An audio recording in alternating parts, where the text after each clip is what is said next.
السلام علیکم. وعلیکم السلام. اس وقت میرا نام سخن ہمارے معاشرے کا منصور ہے جس نے زندگی کی بنیادوں کو ہلا کر رکھ دیا گیا, سینکڑوں ہزاروں گھروں کو تباہ و برباد کر دیا گیا. یہ وہ بیماری ہے جسے آپ جہیز کے نام سے یاد کرتے گئے.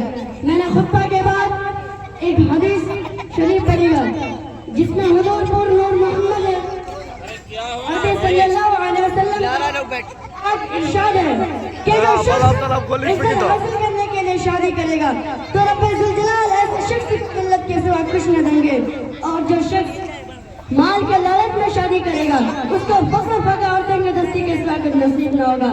اسلام کے پاسبانوں, آج ہندوستان کے اندر خاص طور سے ہمارے معاشرے کے اندر جیسے ایسا ناصور بن گیا ہے جس نے زندگی کی بنیادوں کو ملا کر رکھ دیا گیا.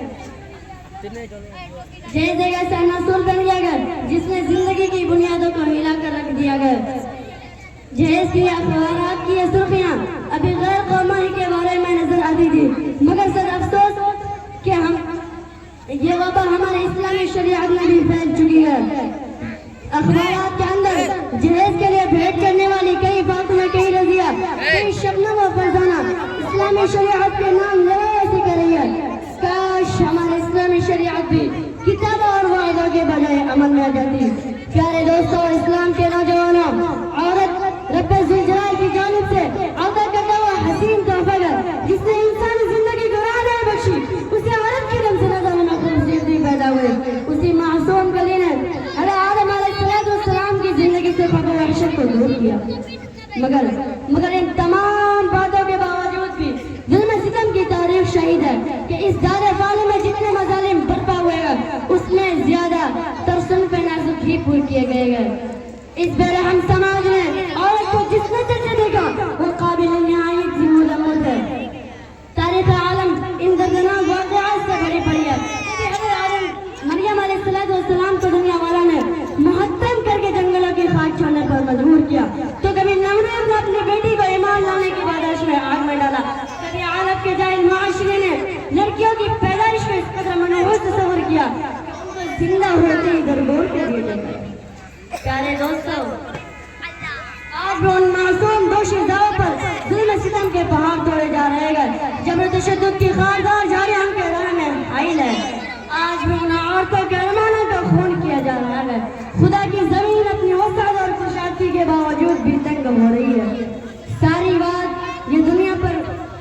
ساری دنیا پر یہ بات روز روشن کی طرح ہے کہ جس گھر میں لڑکی جوانی کی دہلیز پر قدم رکھی ہے اسی وقت سے والدین کی نکاح حرام ہو جائے.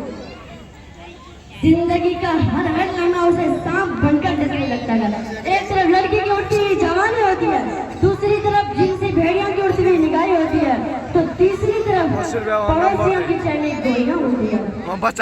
والدین جب اس گلاب کے پھول کو سجانے کے لیے کسی لڑکی کی تلاش کرتے گئے تو جہیز کے مطالبات ان کو مسمار کر رکھ دیتے گئے. ارے جہیز کے ٹھیکیداروں کان کھول کے سن لو, ذرا دیکھو سید الانبیاء تاجدار بکرا احمد محمد مصطفیٰ صلی اللہ علیہ وسلم کی پیارے اور لاڈلی بیٹی حضرت فاطمہ رضی اللہ عنہا کا عقد کس مسنون انداز پہ ہوتا جا رہا ہے کہ جسم پر جو چادر ہے اس میں بھی 16 بیان بھی لگے ہوئے ہیں, اور بنت رسول آنے کے باوجود بھی پیادہ پاشیر خدا حیدر رضی اللہ عنہ کی گھر کی جانب روانہ ہو رہی ہے. اور جہیز میں ایک بستر, ایک چکی, 2 مٹکے, مشتمل مختصر سامان علی مرتضیٰ کو پیش کیا جا رہا ہے. آج ہم یہ کہتے ہیں کہ ہمارا بیٹا ڈاکٹر ہے, ہمارا بیٹا انجینئر ہے, ہمارا بیٹا پائلٹ ہے, ہمارا بیٹا گریجویٹ ہے, ہمارا بیٹا ٹیلی فون آپریٹر ہے, ہمارا بیٹا سعودی عرب میں رہتا ہے. اس لیے جہیز میں جہاز چاہیے. اس کے بعد لون والے گروپ بچے تیار ہیں جو ہیں وہ باہر چلے جائیں. اس کے بعد جو ہے گروپ ہے جہیز کا ہی گروپ ہے وہ بھی تیار رہیں گے, انشاءاللہ ان کا پروگرام ہوگا. اس کے بعد جو ہے اس کے بعد فوراً صوفیہ صاحبہ آپ اسٹیج پہ آ جائیں.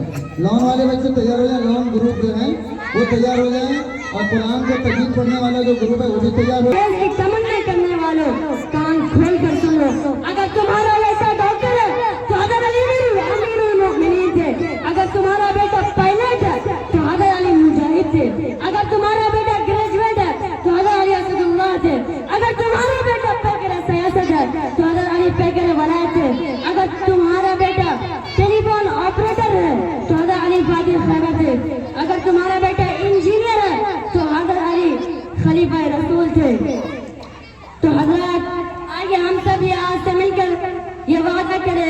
کہ اس جہیز جیسی منوہر رسم کو مٹا کر دم لگے کہ یہ سنگ گرا جو حائل ہے، یہ سنگ گرا